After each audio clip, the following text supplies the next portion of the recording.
Hello and welcome. This is Home Life for Extraordinary Impact. My name is Matt Barrios. I will get to be your host today as we explore global perspectives on home in order to help people have a really great home life. What does it take to, set up everything from your space to your rhythms of life to, nurture relationships out of your home? This is all the kind of stuff that I get to explore through this project. And you get to witness some of the raw, in-the-moment research that I'm doing, talking with guests around the world who have unique, interesting angles on home. Today, I'm having a really special guest because today I get to interview Thelben, who is actually, my sister-in-law, which is just so fun to get to connect.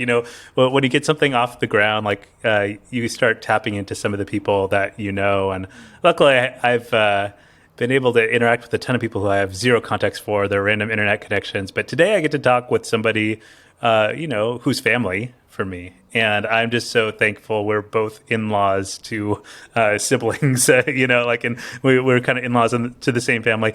And it's a really fun opportunity to talk with Thelben, who is a physician living in Seattle, also has just had a child in the last year. And so kind of figuring out the whole transition into family life and the new territory there. So, Thelben, thank you so much for bringing just yourself, your perspective, your angle on home, what that's looked like for you. And maybe just to kick things off, what are some of those things that are part of your home that might be unique angles that you bring, things that you care about, are invested in things, unique things that you do? What comes to mind?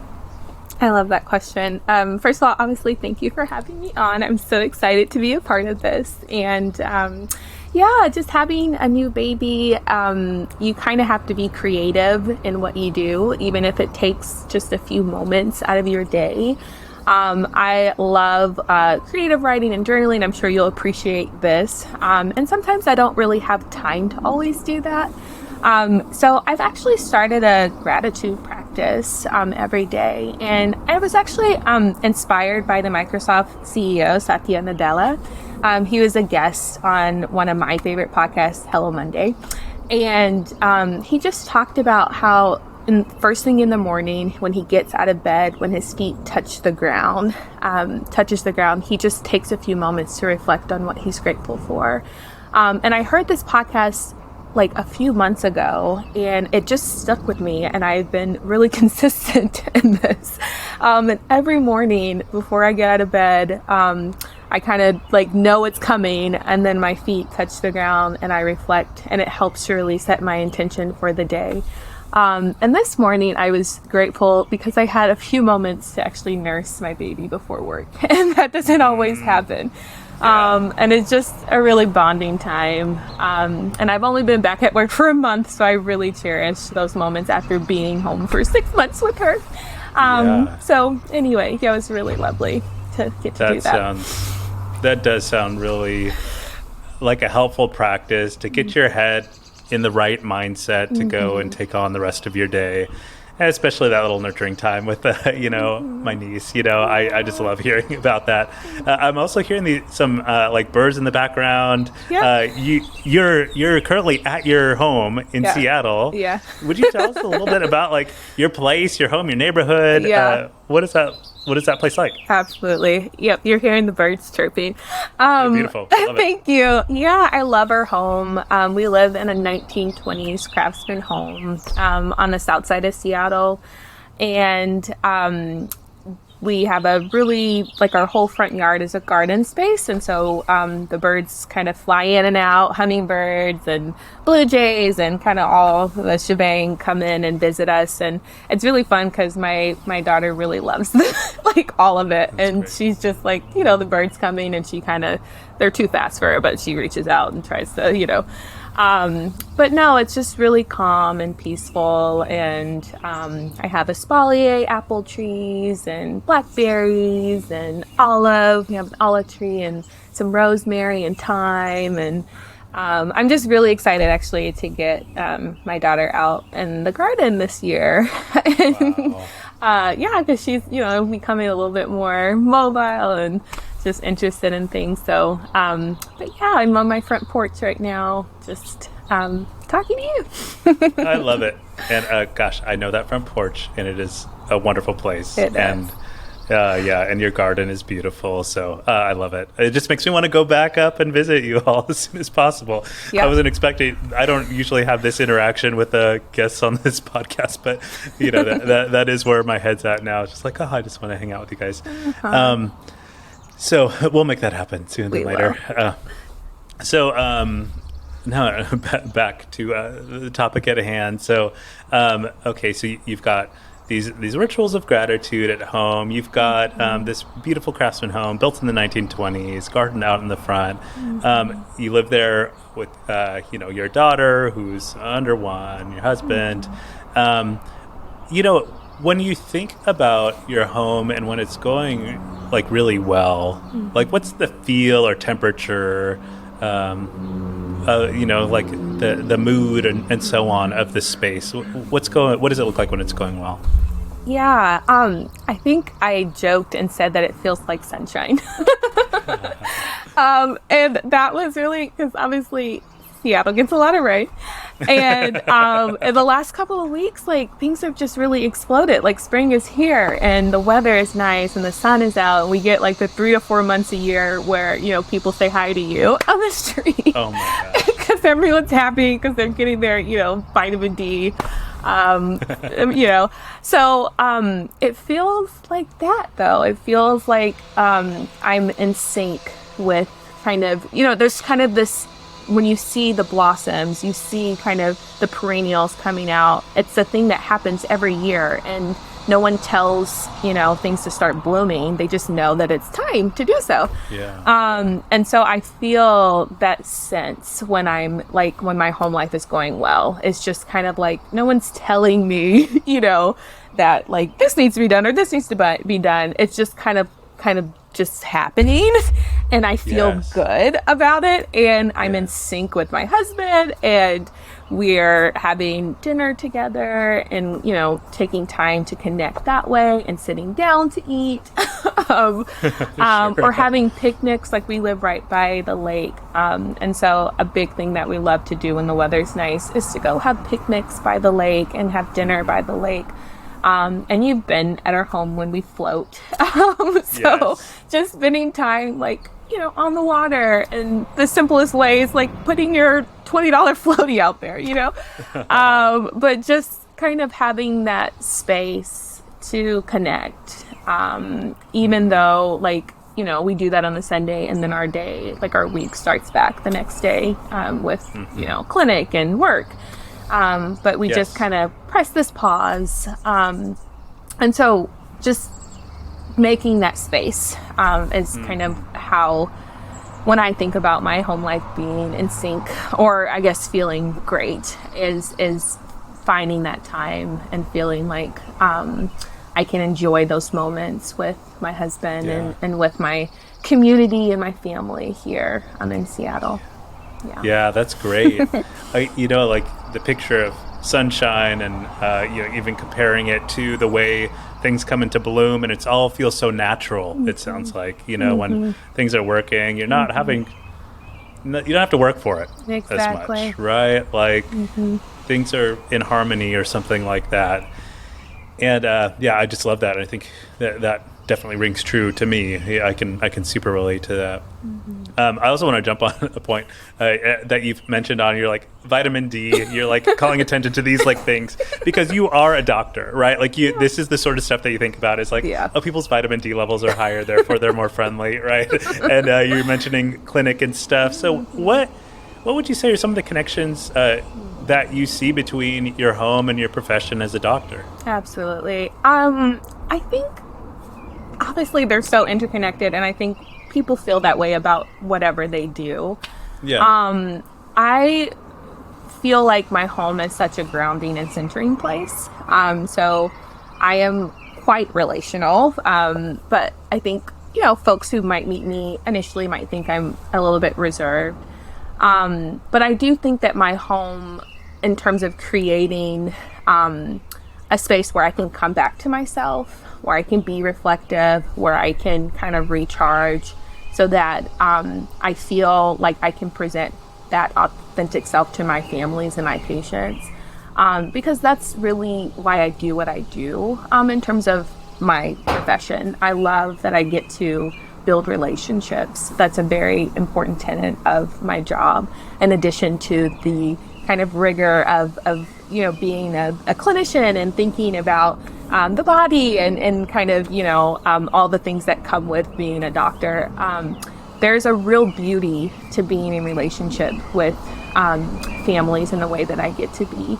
And you can't really, I think people can sense phoniness. Sure. And so I think my families really value the authenticity that I bring. And they value that, I think, from kind of, anyone that they're interacting with.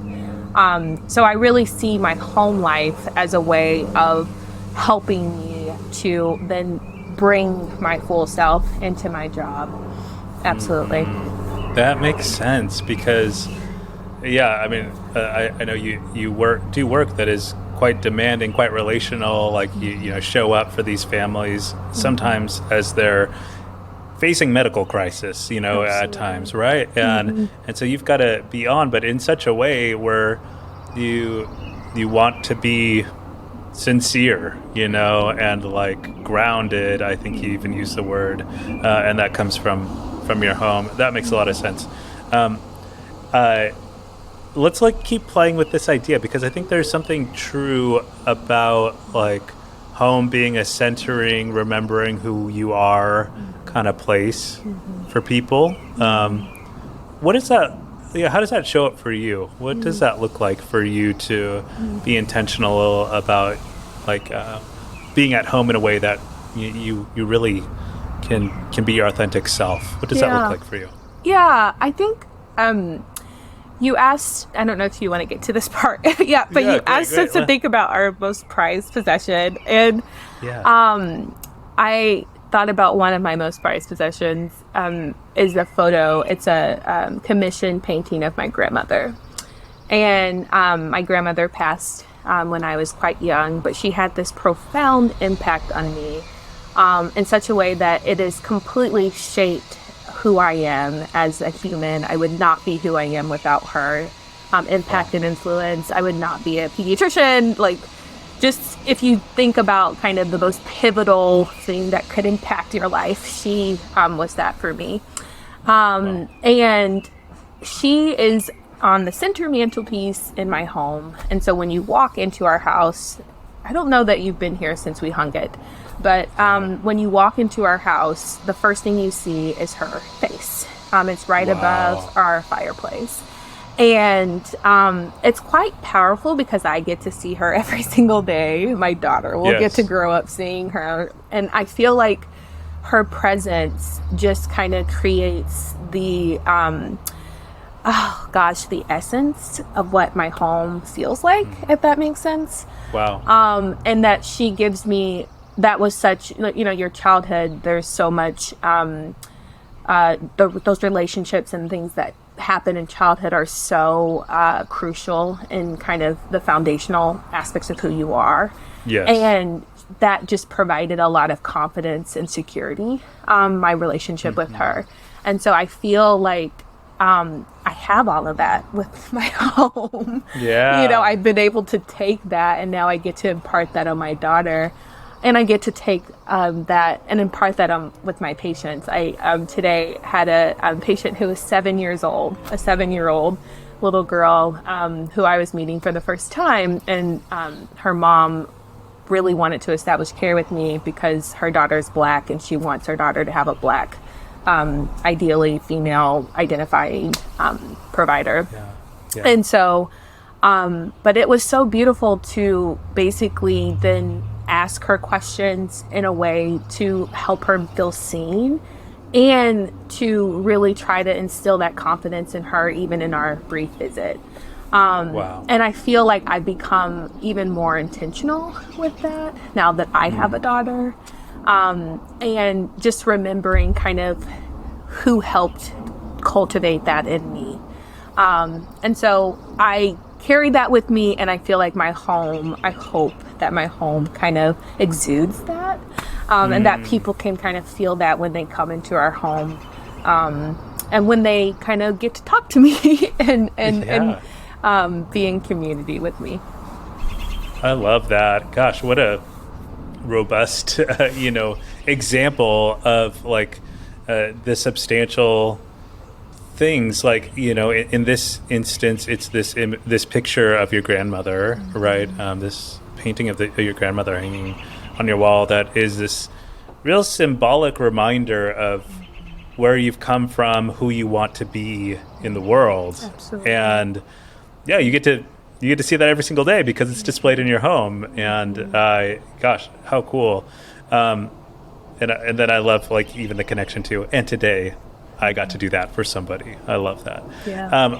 When you think about like your grandmother's example, early on in childhood, how she was with you, and the way that influenced you, do you have any particular memories of like being with her, being home with her, like visiting her, whatever that looked like, that seemed to, I don't know, like, are there any memories coming to mind that like really encapsulate that for you? Yeah, I think memories come, but also what comes most strongly is the feeling. So I still remember how I felt. And I think she always made me feel seen. So I come from a very large family. My dad was the oldest of 10. Wow. And I'm the middle child of 7. So, there's lots of people running around. And as the middle child, I felt like I don't know, I don't want to be cliche, but I was kind of like that cliche middle child where I was like a little bit like, I'm not here, I'm just over here, And so I often felt, like that invisibility, I guess, of a middle child in some ways. And she just always helped me feel seen in a way that was truly like, I see you, and I want to know you. She was just a force. She was a force. And she did that for everyone, not just me. Like all of my siblings will say the same thing. My cousins will say the same thing. We actually, my husband, his name is Riley, he got her photo from my cousin who gave it to him. Cool. And it's beautiful because it looks like a garden. He drew her, he painted her, and we just moved into this home, and he knows how I feel about our garden. And so he completely transformed the photo. Her shirt looks like a garden, and her background, it looks like she's like my garden. It's so beautiful. Wow. And anyway, I just felt that I felt really seen with her, and I felt like the activities that we did, whether it was she took us to McDonald's every single Sunday after church service to get the ice cream cones, and it was so fun because we were riding with Grandma to get our ice cream cone, and it was just our Sunday ritual. And her hugs, obviously her hugs, they were the best. So, I just really remember those really beautiful, beautiful moments with her.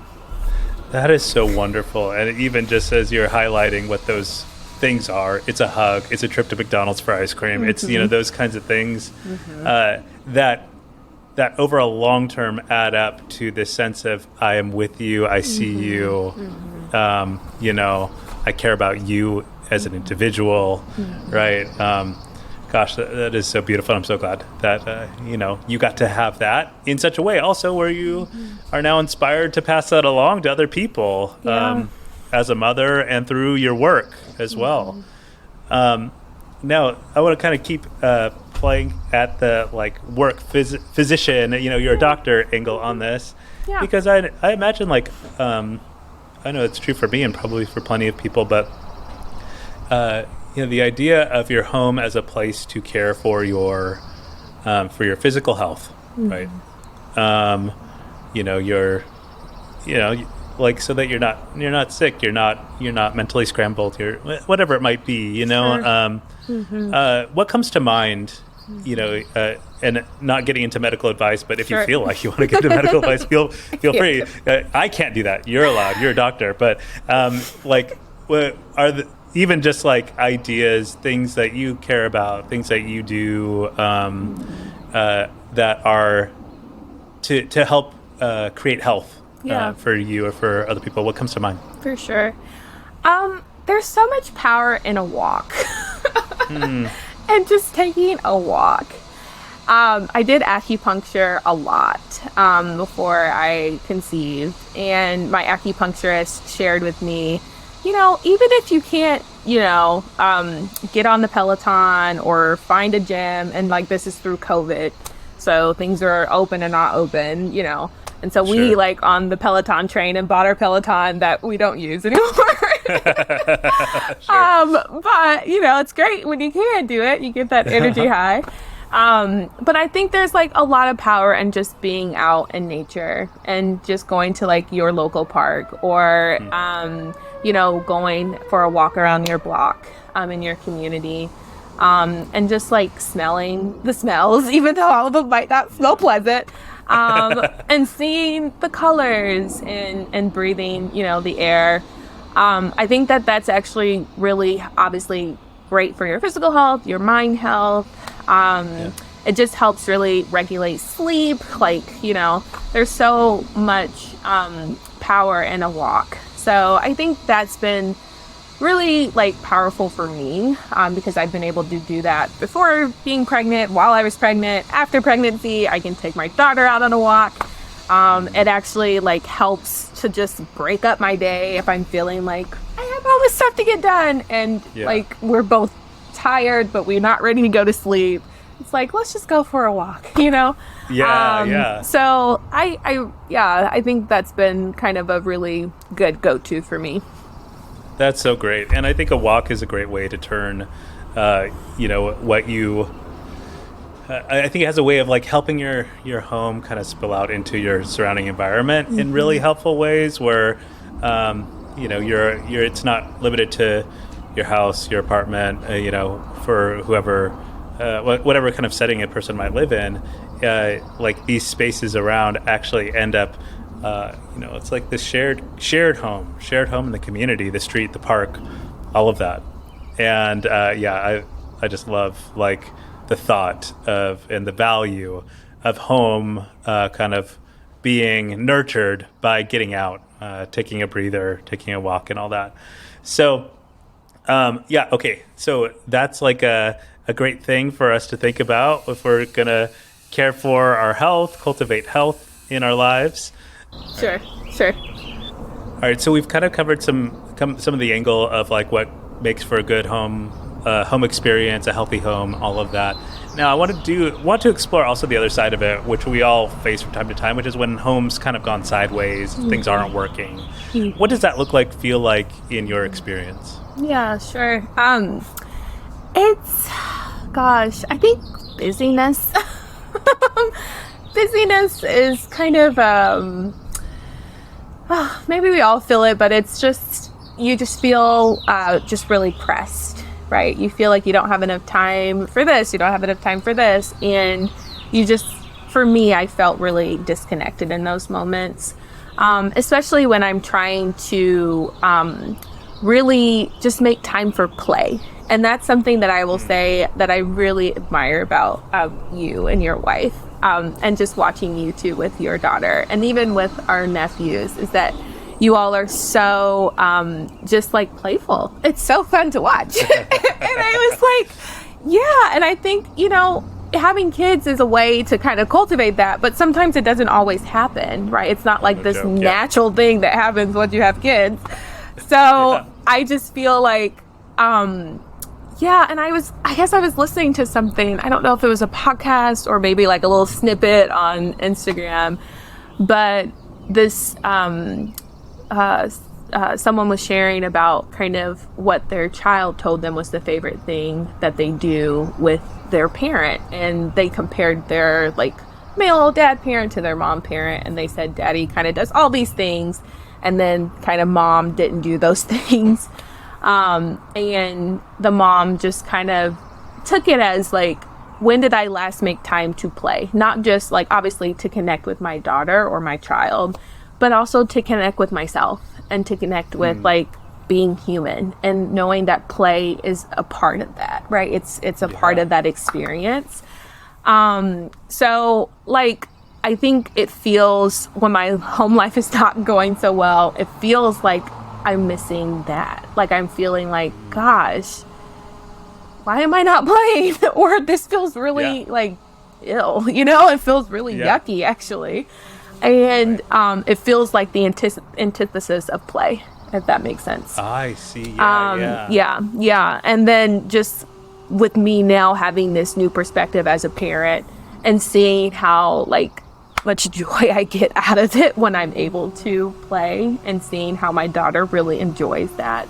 I think, I'm like, well, I need to get on that more. Sure. Yeah, I hope that makes sense.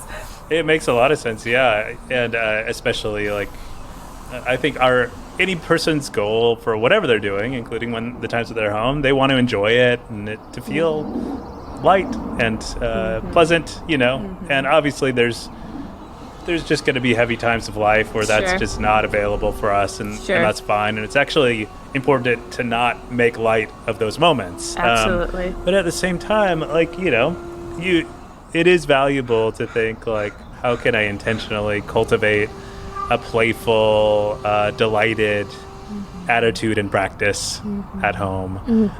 So as you've been doing that, I know I heard you mention like, you know, taking care of your daughter is like part of what will prompt that for you. But what have you found is helpful for getting into that? Maybe to put it in a different way, breaking out of the kind of antithesis of play experience and getting into the play experience.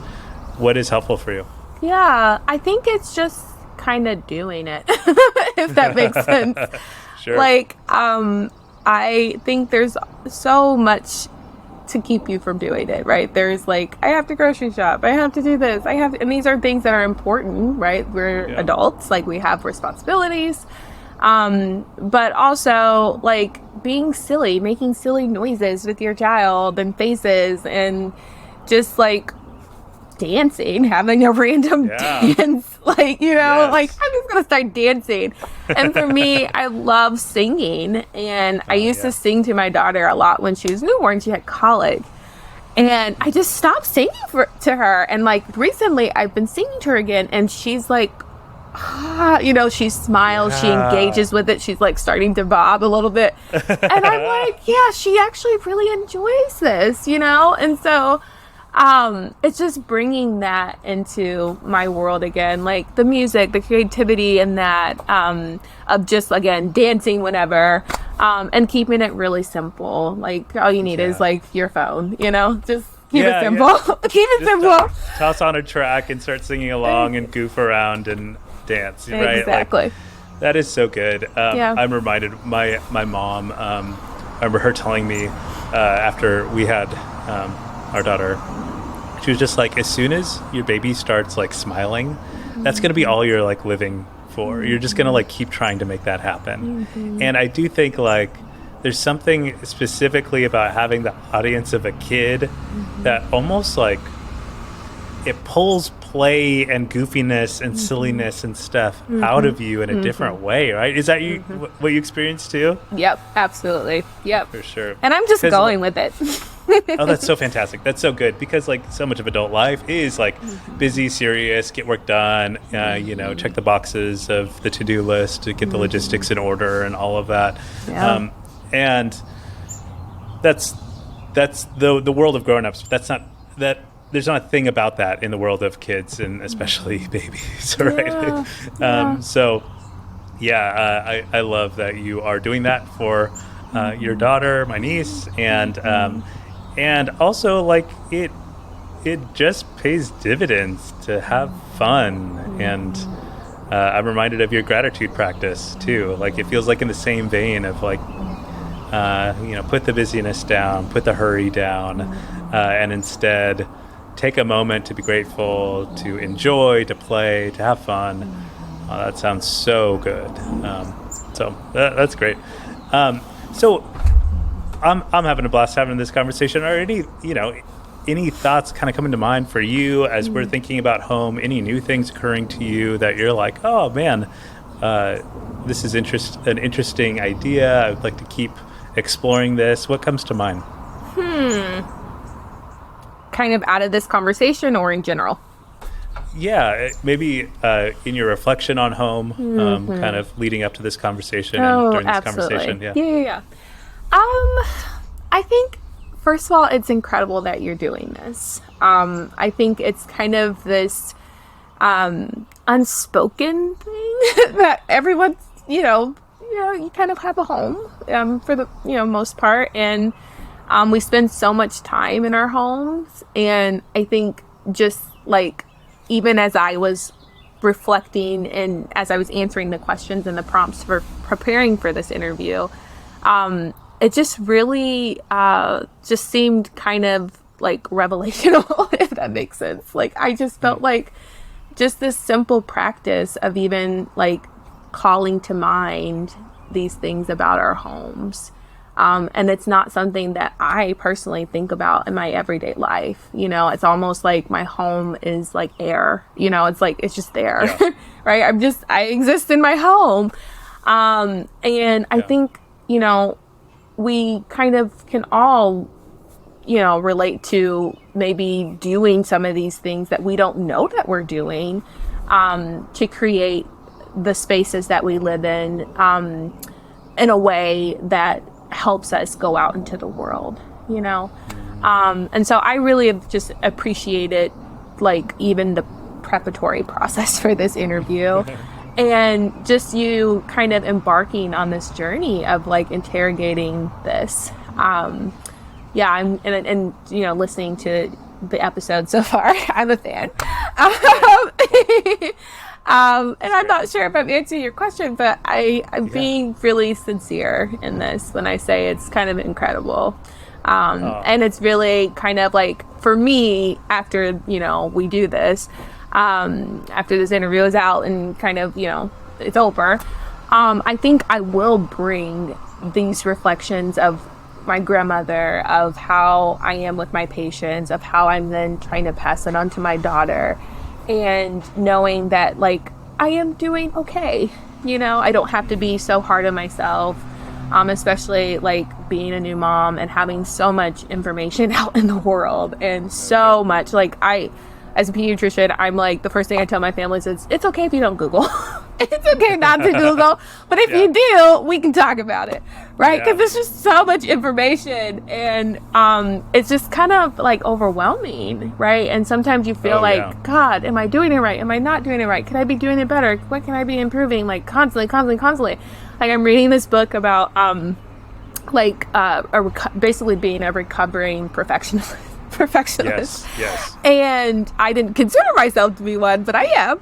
But essentially, like, I am reflecting after this, realizing that, okay, I'm probably doing okay, right? And it's okay to just, like, not saying that my life is like this all the time, but finding those moments to enjoy, and finding those moments to just, like, take a pause and take stock. Is really nice. So I think that's what I'm taking away from this. I love it. I'm so glad to hear that. And I honestly wasn't fishing for compliments when you told me about your appreciation for this podcast and the process of prepping for it. But I am glad to hear that. I do hope that it helps any of my guests and anybody listening. That's why I do it. So that's really good to hear. And I love that you now have like maybe a few extra things to hold on to with a little bit more clarity, for example, about your grandmother's example in your life and the importance of that image hanging, in your home of her and what it represents to you, right? Like that's so cool. And I'm sure your daughter and your patients are going to benefit from even having that in that space. So that's so cool. As we're wrapping up here, first of all, just thank you for being an awesome guest on this. It's also just fun to get a reason to interact and have a long conversation with you, Thelben. So thank you so much for that. It's heartwarming. I appreciate it.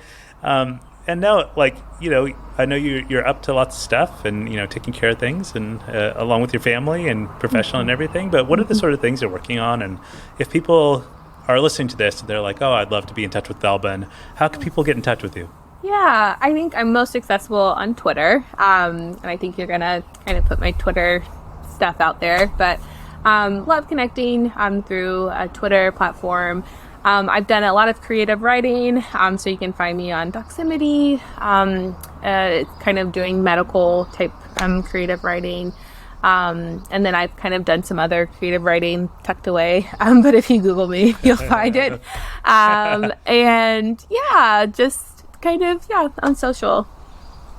I love it. Great. Well, I'll grab those links. I'll put them into a blog post that you can find in the notes of this podcast in the description for it, so that there's a clear, easy place to find it. You'll also find Thelben's written responses, because as she said, I asked people to kind of like prepare ahead and write some things down, just so that they're clear on what the sort of things that they might want to say while we record. So you're going to see some of her written answers, which might get into even more things that we didn't cover in this episode.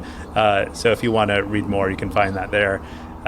Lastly, as we're finishing up, this is a project of Home Life Design Lab, which is my kind of umbrella project for this exploration around home, trying to do like global research to help us think about home from as many angles as possible, across borders, across nationalities, from people walking very different different paths in life, and what might be the things we actually have in common that are human about our desire for home and how we create it in intentional ways. So if that's something that, even as I'm describing that, you're just like, hey, I'm interested in that, I would urge you to go to homelifedesignlab.com so you can sign up for the newsletter, which will keep you aware of the many things that I'm doing, exploring that. And also, for example, what I recently did was I ran a workshop on work and home boundaries, helping people find boundaries between their work and their home. Because as I've been doing this research, I've been finding that a lot of people have a lot of trouble with that, it turns out. So I put together a workshop, and I'll be putting together plenty more things to help serve people's pursuit of like a really great home life. So please sign up for that newsletter. Consider becoming a premium subscriber to that and to this podcast in order to support the ongoing work of this. And also you'll unlock some extra perks, which you can, read about more in the show notes. So please take a look at that. I hope you enjoyed listening to this episode. Thank you again one last time to you, Thelben, for being an awesome guest on it. And until next time, everybody.